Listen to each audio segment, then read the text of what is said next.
Yes, the question's for Governor Northam. House Speaker Eileen Filler-Corn says she's exploring remote voting as an option for future sessions of the General Assembly.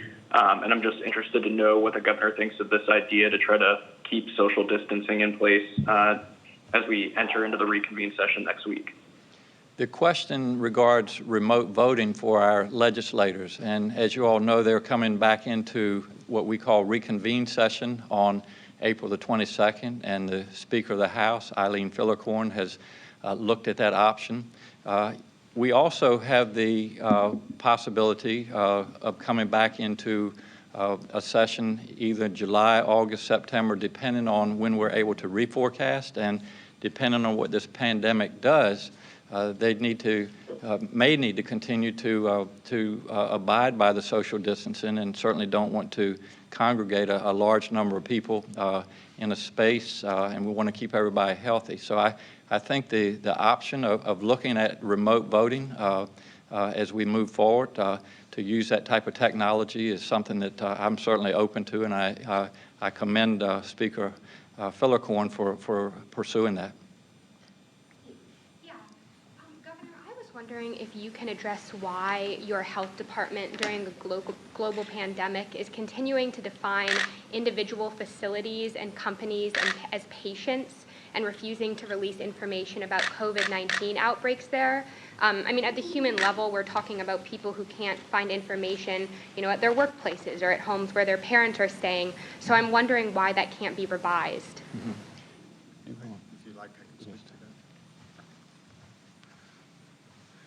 It's a statutory requirement. The question is, why is it that we do not release granular information on individuals and on facilities?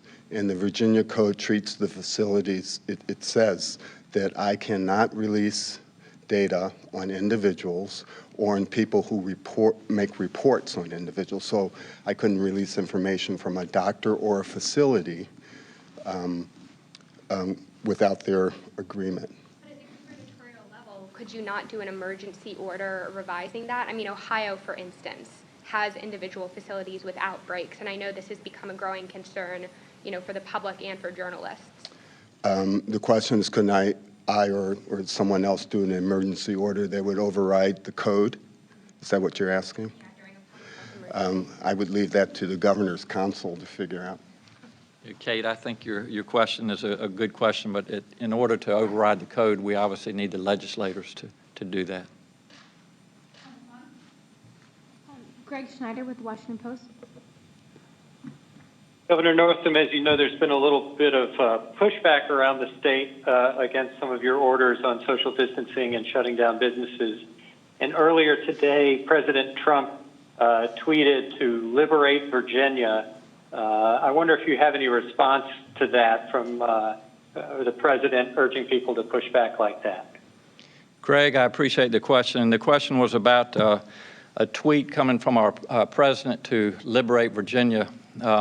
I would just simply say that as the governor of the Commonwealth of Virginia, I, along with this staff, is fighting a biological war. I do not have time to involve myself in Twitter wars. I will continue to make sure that I do everything that I can to keep Virginians safe and to save lives. Governor, the president has issued the new guidance on reopening states, and he said, the governors can tailor that approach, but it seems to be geared around robust testing and contact tracing and surveillance. But you said yourself, we're still in a short supply for PPE, for staff, for even testing kits. So can you give us an idea of what you're envisioning for that kind of surveillance and long-term tracking once we start to see a decline and move into some of those phases? The question is regarding the guidelines that were given yesterday by the CDC, and when can we ease restrictions and how to do that, and what those criteria are. First of all, if one looks, and it's online, so it's very transparent. If you look at those CDC guidelines from yesterday, the first criteria for getting even into phase 1 is to have 14 days of declining cases. And as you've heard the data today, we had 602 new cases. which is an increase of about 8%, not a decrease. So we're not close to that. And we, as I've said all along, we follow that data each day, every hour, and so we'll continue to do that. Secondly, we need adequate testing. We need to be able to test, we need to be able to track, and we need to be able to isolate individuals, looking at hotspots, knowing the trend of this pandemic and what this virus is doing. We are working to improve that on a daily basis, but one of the things that I may add to that is that we have no national guidance on testing. Every governor, and I was on a call with just a little while ago with Governor Hogan, every governor is having to establish our testing protocol and our supplies on our own. So while that improves every day, we're not there yet. We need to know that we have the adequate PPE. You hear us talking about that every day. We just received a shipment. Do we have enough PPE to say that if there's a flare-up or if that curve sharpens, that we have those supplies necessary, not only for the hospitals, but our first responders, our nursing homes? We're not there yet either. And finally, the staffing. And I commend the folks across Virginia that have volunteered to be part of that medical corps, but that's an issue as well. So all of these things are outlined in those guidelines in the criteria to even get into phase one, and we're not there yet. Once we are, just like everybody, I want to get back to being as near normal as we can as soon as possible, but we have to be patient. And I would just reiterate and reassure Virginians that the guidelines that we have put forth that you are following, they're working. They're keeping that curve as flat as we can and allowing our hospitals to have the capacity that they need in order to take care of sick patients if and when that surge comes. Next question is from Sarah Rankin with the Associated Press. Good afternoon. Hi, Governor. I wanted to ask, when we do get to the point that some of the issues you just mentioned are resolved, do you expect that Maryland, D.C., and Virginia will be in coordination about when we start reopening, start phase one, and was there discussion along those lines in the call today? Yes, the question is, when we get to the point where we can ease some of the restrictions, will Maryland, D.C., Virginia, and I would also include our neighbor to the south, North Carolina, be in coordination? And absolutely, we will be. And I think I've given a couple of examples in the past of why that's so important. But the cooperation with the Maryland governor, the mayor of D.C., and the governor of North Carolina, I couldn't ask for any more.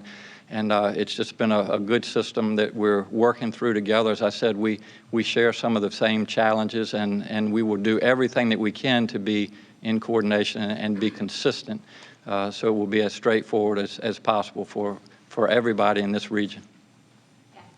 Governor, you mentioned the importance of following state code in the last few minutes, and this question is in regard to the Vincennes Barton parole. There's a code that says 53.1-155, victims' families have 45 days to respond to the parole board's decision. He's supposed to be let out April 30th. That gives him 14 days. Why wasn't the code followed for this particular case?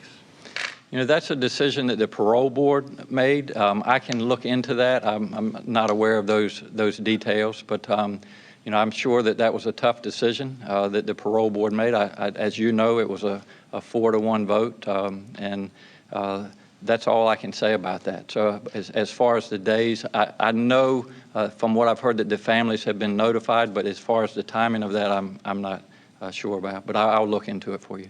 The families their last gasp of hope is you to possibly rescind this. Is there any chance of that happening? Well, I will be glad to look at it, but I haven't dealt with it in a lot of detail thus far, as you might imagine. And the topic of today is we've had a rather full plate with this pandemic, and so. But I'll be glad to look into that. Next up is Julie Carey with NBC4.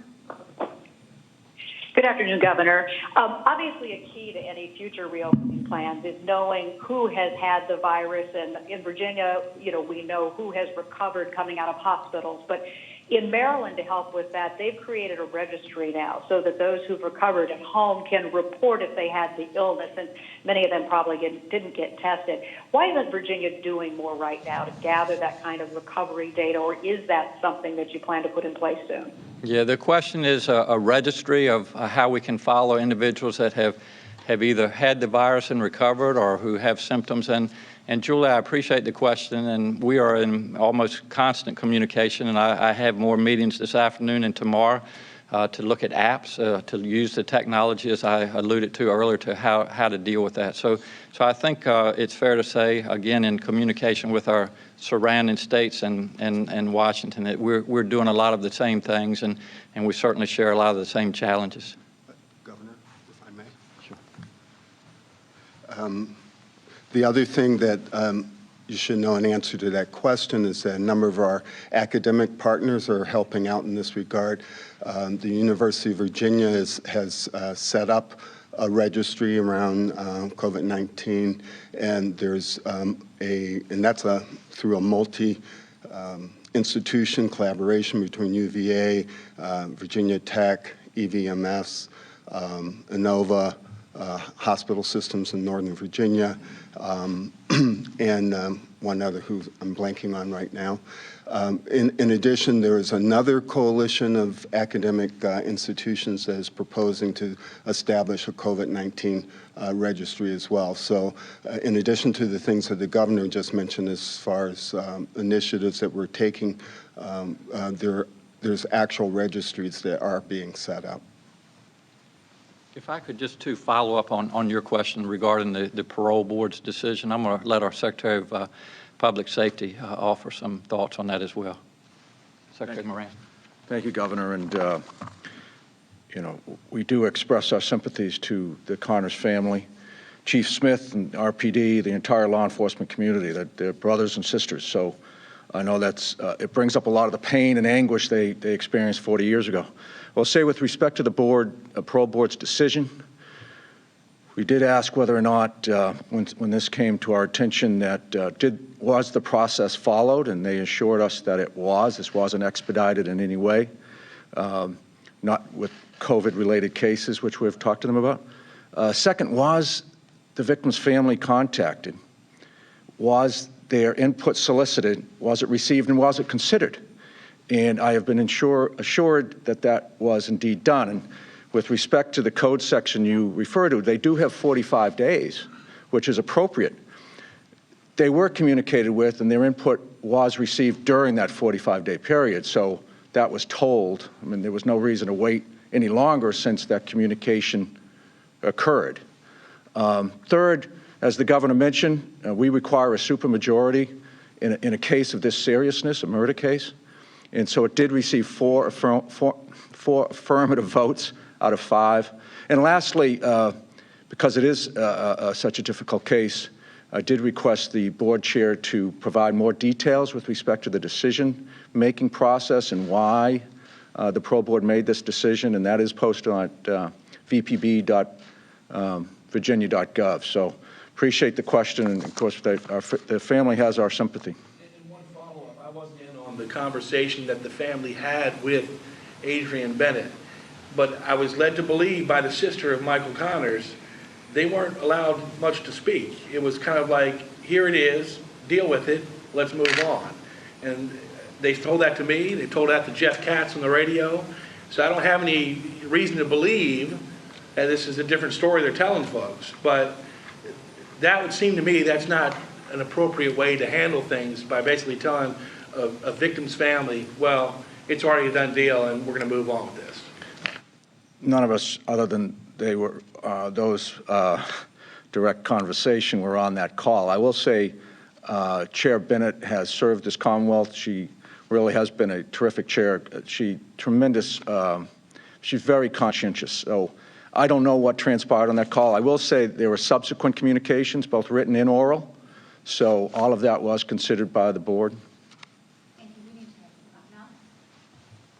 Yeah, I think that you said testing is going to be critical for us moving forward. Since we are testing fewer and not more people, is there an update on when we might revise the state's testing guidelines? I think you said on Wednesday that that was something you were talking about.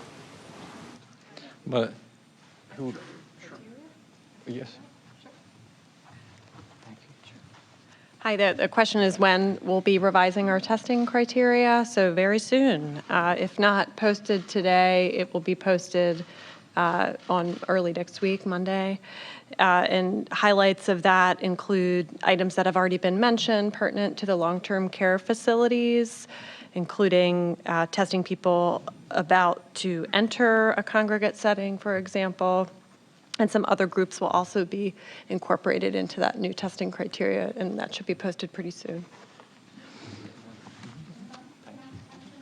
And I'll just add one quick addition that the question was around the testing going down, not up. I think that was over 2,400 tests were posted yesterday to today. So again, our goal is not to quibble about that level or staying slightly higher or lower. We want to get to significantly higher amounts in the thousands more per day to accomplish the missions that the governor has outlined. So it's exploring how to do that when there's still, just like there's a PPE shortage, getting new machines from manufacturers so that our academic centers can produce more labs per day. We're scouring the country looking for that equipment and helping our institutions increase testing. We just haven't been successful because of the national shortage. But we realize that we need to get significantly higher testing to accomplish the missions that the governor has indicated have to be done. On the survey of private testing providers that you talked about earlier this week? We can get you that information, not offhand, not in my notes today, but we can get you that. Next up is Sandy Houseman with WVTF Radio. Yes, Governor, I'd like you to answer this question if you can. I know our jails have been releasing prisoners, but I'd like to focus on the state prisons where we now have 87 inmates and staff infected. Knowing that people with certain chronic conditions are at high risk for death if they get COVID, have you considered conditional pardons for them? And we're already hearing reports that state prisoners have been paroled, but they are not being released because there's no housing for them. So I'm wondering what you're able to do about that. Well, I know you asked me to address the question, and I would be glad to, but I have someone that I think has more information than I do regarding that. You're the only one who can pardon. I want to hear So from you. I'm going to let Secretary Moran address what we've done. And I will tell you that we have, I think, addressed a lot of these particular questions, one of which is our recidivism rate. Virginia is proud that for 4 years we have had the lowest recidivism rate in the country. And one of the reasons for that is because we do a lot of preparation before our inmates are released. And that includes making sure that they have a roof over their head, making sure that they have workforce training so that they can enter the workforce, making sure that they have access to adequate health care, and also making sure that they're not a danger to society. And so while the comments I hear that we should be letting more individuals out of our prisons, we have to take all of these things into consideration, and we also need to make sure that we keep our society safe as well. So Secretary Moran, anything in addition you'd like to add?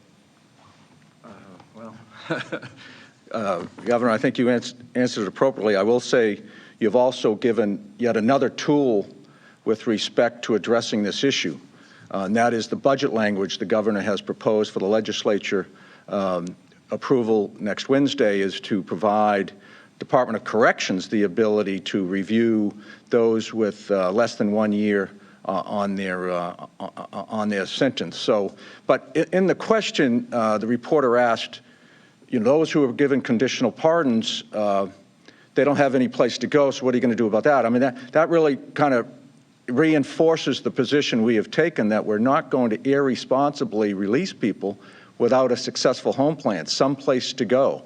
As we've stated before, the services have been disrupted, mental health, substance abuse, housing, as well as employment. So, what was a reentry plan that would be developed and successful to produce the lowest in the nation recidivism rate no longer exists. So, but we're using what tools we have, and that's parole, in a safe manner. So we're addressing this very humanely, very responsibly.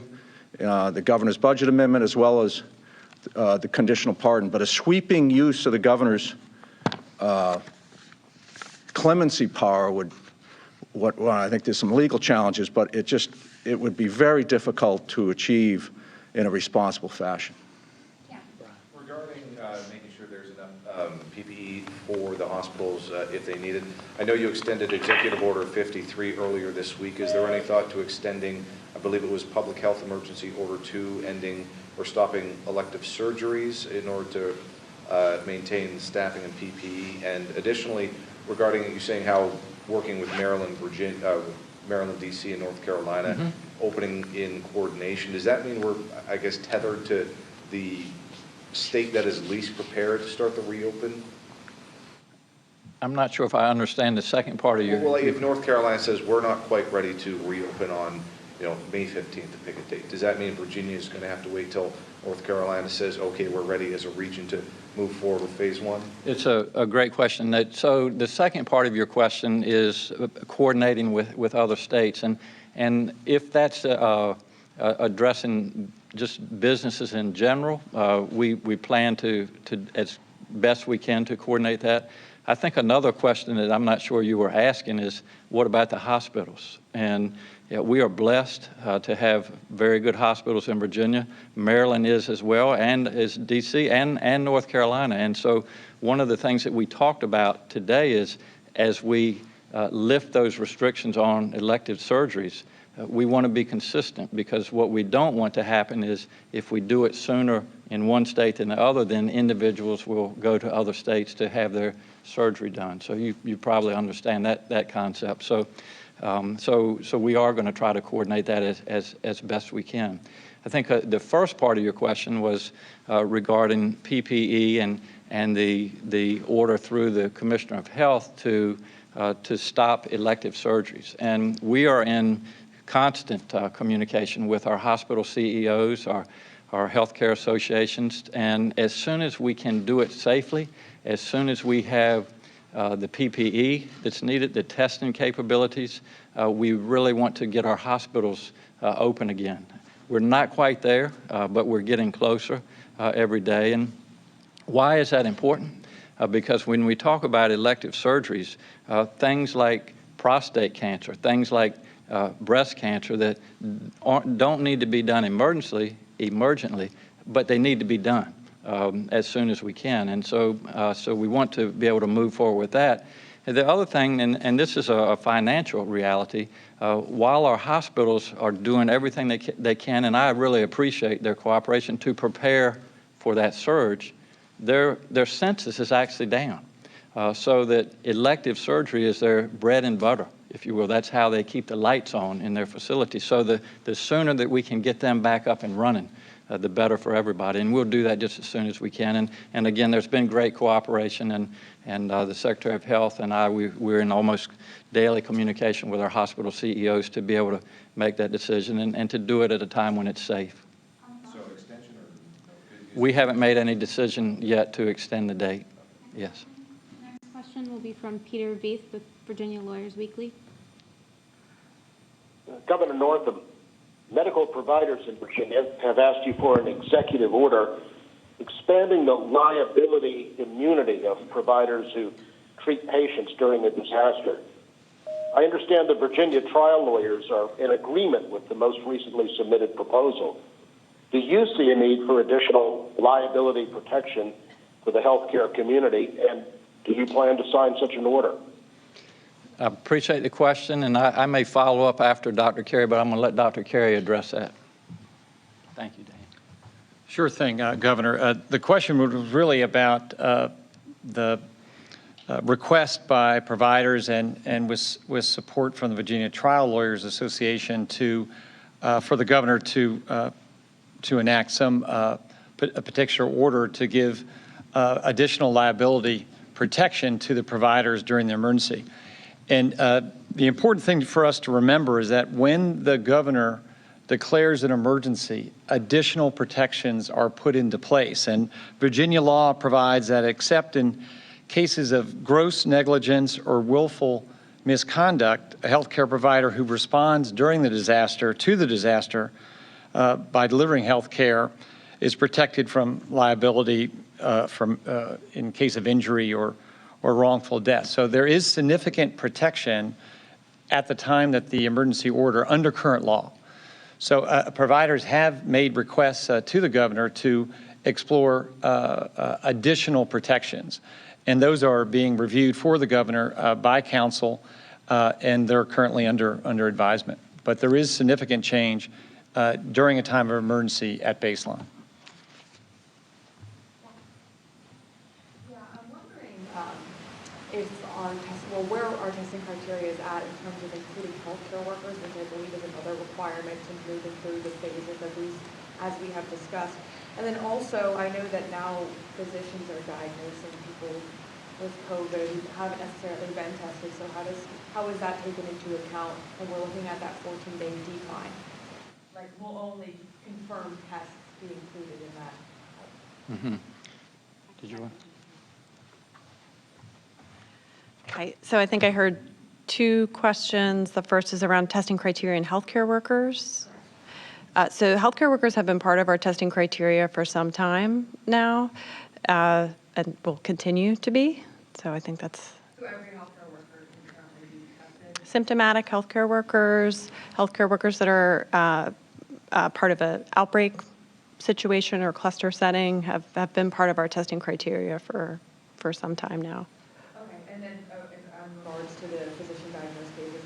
Right, thanks for that question, and I think that came up last time earlier this week. So what I have learned since is that we continue to receive those reports on clinical diagnoses, and we're very grateful to the providers that are reporting that information to us. And I think earlier this month, as of April 5th, there was a national case definition established for what we would call probable cases, and our team is retrospectively looking at data.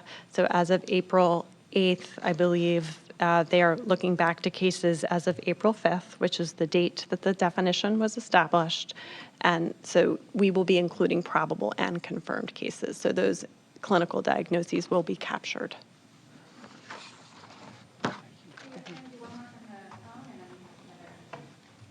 Next up is Max Thornberry with the Northern Virginia Daily. Hi, Governor. I've got a question about the post-peak landscape in Virginia. We're not sure how safe it's going to be even after the peak until we have a vaccine. What steps are being taken to address medications that will help treat coronavirus patients, not necessarily cure them, but treat them to make it safer for people? And do we have any progress on tests to see who has already had the virus?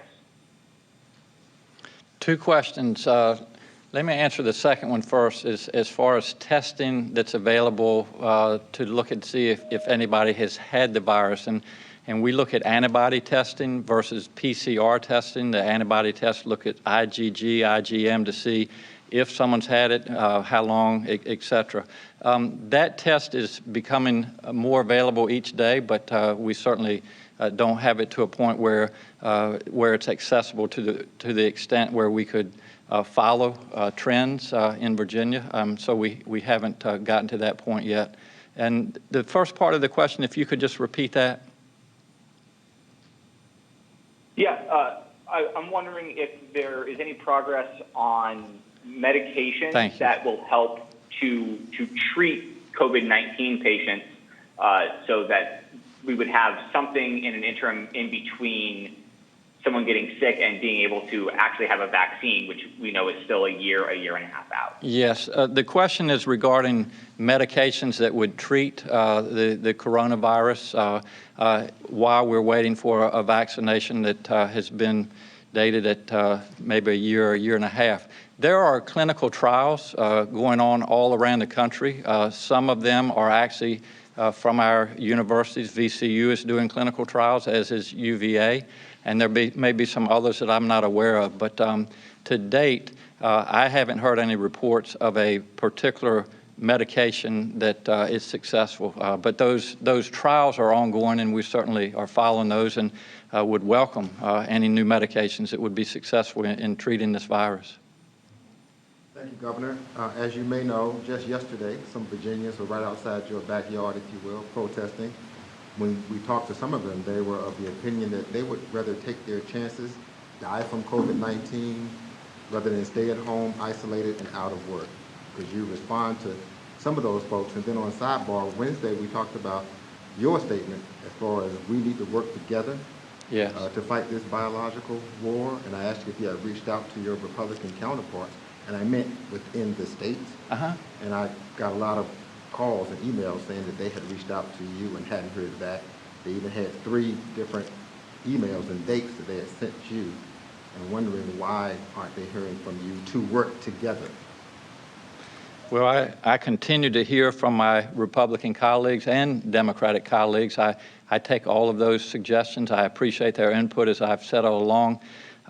If I haven't been as good as I should in returning their calls or emails, I'll take that responsibility, but it's not that I'm ignoring what they're saying. So we are, taking input, looking at data from various sources and using that to make decisions on a day-to-day basis, and that's what I'll continue to do, and it's about keeping Virginians as safe as I can. Your first part of your question was about the protesters, and I believe there were 50 or so protesters yesterday, and perhaps you said in your statement, and I didn't hear their remarks, but they were defiant as far as not wanting to follow our guidelines. And my only response to that would be is that they're putting themselves at risk, but perhaps as importantly, they're putting all of us at risk. They're putting our healthcare providers, and I would just I know they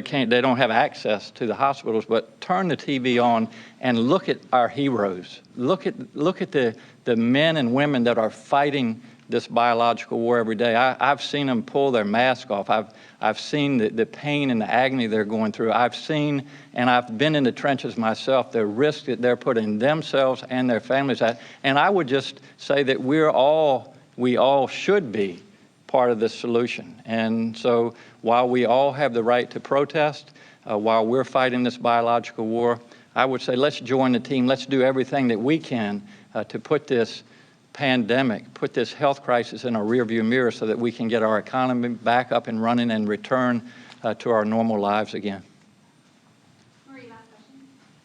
You mentioned some relaxed guidelines around criteria for doctors and nurses to practice here in the state. Are you looking at any certain kind of number for people who are going to help in our hospitals? And so do you have an expectation of how many, and do you have kind of an ultimate goal?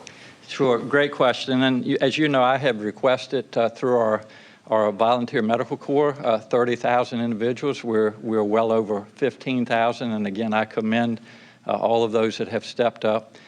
As far as the number of individuals, for example, pulmonologists or a respiratory therapist or whoever that we would need to come in, we will keep a registry, and in the event we need to increase our staff, or for example, if there's a surge or if some of our other staff is sick or can't work, then that registry will be available. And again, that's all through cooperation from our neighboring states, and we'll certainly provide the same cooperation with them if that is needed.